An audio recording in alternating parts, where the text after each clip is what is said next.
We need fantasy wins. It's time to sneak into the playoffs or secure that #1 seed spot. So this is one of the most important weeks of fantasy football, so we have to get these start sits right. Lucky for you guys, I'm going to be giving you a list of the players we have to be starting to win us a week and players we need to be sitting on our bench because they will bust. And make sure to stick around to the end of the video for the risk it for the biscuit play start of the week. I'll get into that more later. And you guys know I hate to waste people's time in these videos, so let's kick it off with the very first start of the week in Nico Collins. Last week, Nico Collins let some people down. 4 receptions for 30 yards out of the bye week. He looks like he's slowing down a little bit, but is he really? Do we need to be wondering if we need to start or sit him this week? No, we don't start him. The reality of it is he still led this team in targets. It was just a terrible matchup and there was very low passing volume. Last week's matchup against the Panthers, CJ Stroud had a season, career low in passing attempts and yards. And that's simply because you just don't really need to pass on the Panthers. They have the worst run defense in the NFL, and that led them to 25 rush attempts compared to 24 pass attempts. Again, in reality, Nico Collins was still on his pace, 25% team target share, about what he's been seeing all season. Nothing has changed. And he'll bring that 25% team target share into his matchup this week against the Buccaneers, which is a way better matchup. It'll be way more pass heavy. It's usually the script that they like to keep CJ Stroud in this offense on. The Buccaneers are top 5 in points allowed to opposing wide receivers this season. But the reason I really love starting Nico Collins this week is because he has an insanely higher floor and especially ceiling because Robert Woods has been ruled out again this week. And that makes Nico Collins' only target competition Tank Dell. Stroud is projected over 250 passing yards and 30 passing attempts in a game that Nico Collins will be the clear-cut wide receiver 1 with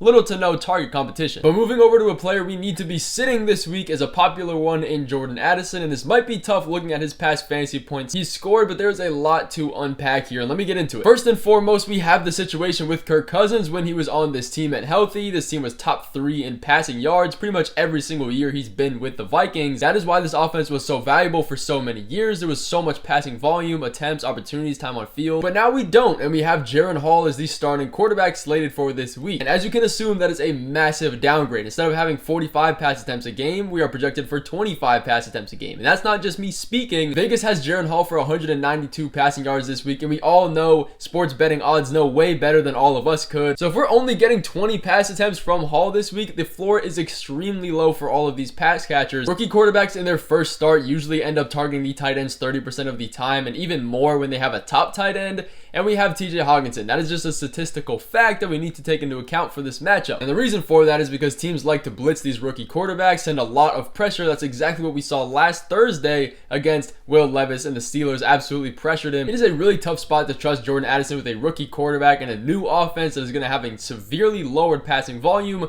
against a Falcons defense that are just outside the top 10 in points allowed to wide receivers. They are not one of the friendliest. Moving over to the next start, another wide receiver here is 1,000,000,000% T. Higgins. I know he's had a tough couple of games and he has not really been that good this season. He's been the wide receiver 58. It's hard to trust him right now, but he is still T. Higgins, one of our top picks. But he comes out in this week 8 matchup in his first healthy game off injury with Burrow fully healthy and with this offense moving at full pace, which he hasn't had all season. Saw 5 receptions for 69 yards and 11 fantasy points. Not the best day, but probably not what we were all expecting. A lot of people might look at this and say, oh, he's washed, he's not doing that good, I just need to sit him on my bench anyways. But the reason his numbers were that low in the first place is because he only had 67% of the snaps. If you're not on the field, you're not getting fantasy points. And that's likely because of the injury he was coming off in week 3. If you think a 60% snap share is something we're going to see often, you should watch more of these videos. But when you look at it, 6 targets on 60% of the snaps is pretty good, and it probably would have been closer to 10 if he played the full game. This week he's coming into a matchup likely fully healthy and off any kind of injury restrictions against the Bills. And you might look at this and say, well,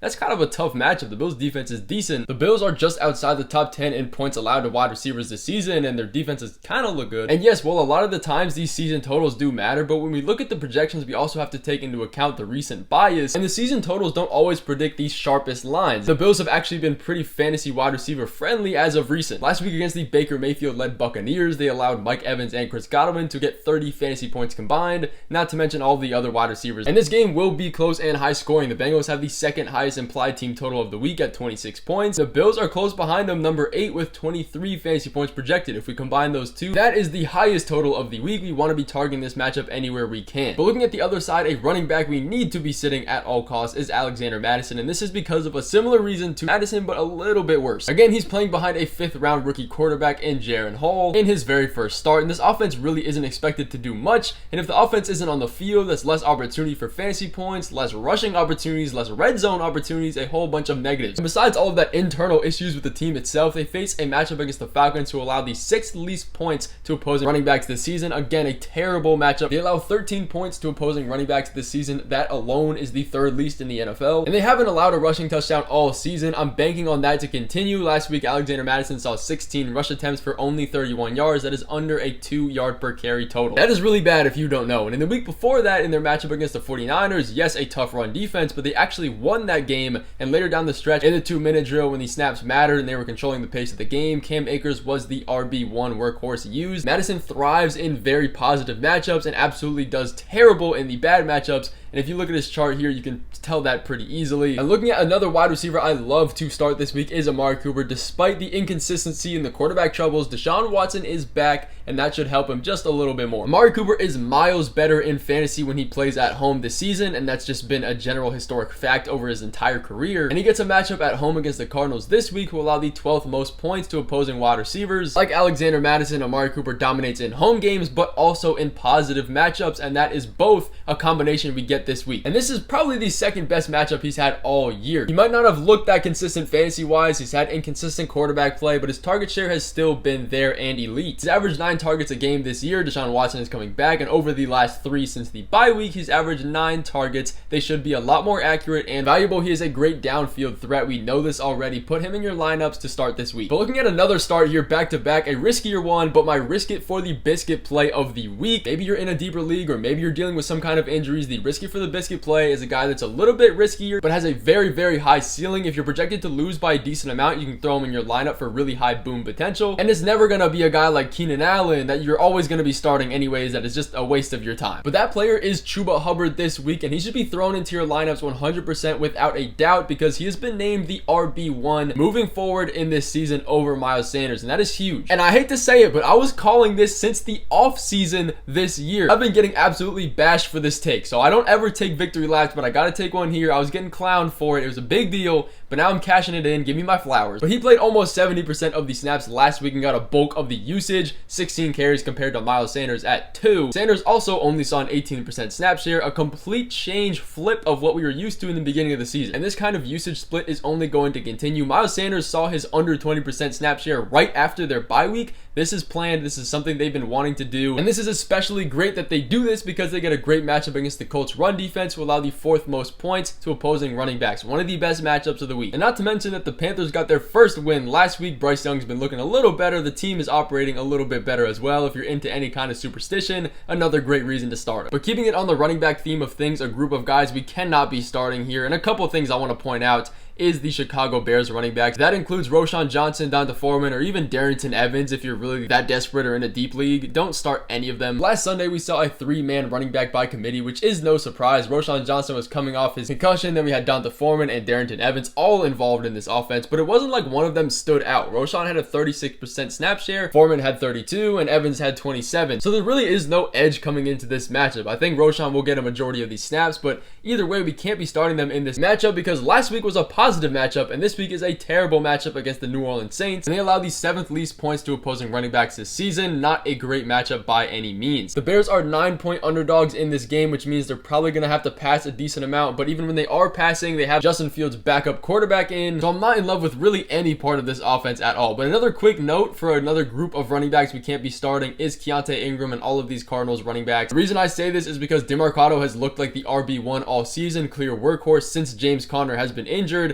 but now he has been ruled out for Sunday's game, so that leaves Keontae Ingram and Tony Jones as the RB1 and 2. You might look at this and think Keontae Ingram is a sleeper start this week, but it's going to be a committee backfield again. We don't want to be trusting these committee backfields. Not to mention, even if it was a committee backfield, they have the worst matchup of the week against the Cleveland Browns run defense, who allow the 3rd least points to opposing running backs. Absolutely terrible. The Cardinals are also starting Clayton Tune as their quarterback this week, an absolute downgrade from Josh Dobbs itself. I don't want anything to do with this offense. I'm sitting Marquise Brown as well if you have him. This is a terrible matchup for the wide receivers, quarterbacks, running backs, everybody. Sit them all. The Cardinals is not a team to target. But I do want to give you guys a quarterback you do need to start. One that isn't always started or rostered in 100% of leagues is Dak Prescott, and this is because he gets an amazing matchup against the Philadelphia Eagles secondary. And this could be controversial because there's a bunch of Cowboys haters, including myself, out there, but he's been the quarterback 16 so far this year, nowhere near what we thought he would, or at least the upside we hope he have. Things have slowly slowly been turning around for Dak Prescott. He was the QB1 in their Week 6 matchup, then he had his bye, and after that, last week, he was the QB3. And this was all because of the positive game script, and now he gets a matchup against the Eagles, who allow the 6th most points to opposing quarterbacks and allow a lot of points to running backs, receivers, pretty much everybody. And there's no doubt that the Eagles have continued to be a pass funnel. They let the Commanders hang 30 on them twice. And again, this game has one of the highest implied team totals of the week. A lot of points, a lot of scoring, a lot of passing opportunities for Dak Prescott. I'm not usually in love with starting Dak Prescott. He's never really a guy that we want to be starting because he doesn't have rushing upside and he really hasn't been that good this season. But quarterback is a really tough position this week, and as of recently, there's a bunch of bye weeks, a bunch of season-ending injuries. So if you need a quarterback, go through and start Dak Prescott with confidence.